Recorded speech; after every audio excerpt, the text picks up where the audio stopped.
নেপালকে কোনোভাবেই বাংলাদেশের পথে হাঁটতে দেওয়া হবে না। কাঠমান্ডুর এক অনুষ্ঠানে এমন কড়া মন্তব্য করেছেন নেপালের অন্তর্বর্তীকালীন প্রধানমন্ত্রী সুশীলা কার্কি।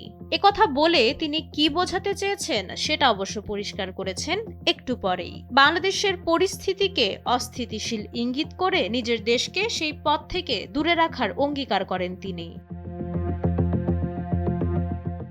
সুশীলা কার্কি অভিযোগ করেন, রাজনৈতিক দল ও জেনজি তরুণেরা সরকারের ওপর অনবরত চাপ সৃষ্টি করছে।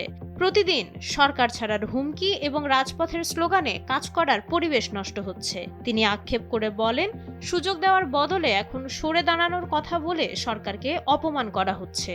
প্রধানমন্ত্রী জানান, তরুণ সমাজ ও রাজনীতিবিদদের কটু কথা এবং গালিগালাজে প্রশাসন এখন পেন্ডুলামের মতো অবস্থায়। এক এক সময় 25-30 জন তরুণ ভিন্ন ভিন্ন দাবি নিয়ে আসায় কোথাও শান্তি পাচ্ছেন না তারা।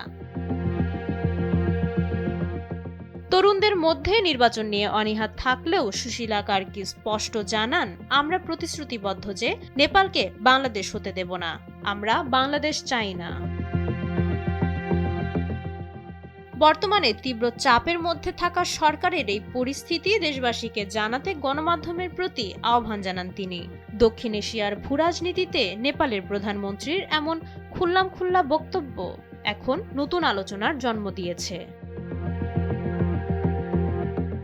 মাইশা মালিহা, সময়ের আলো।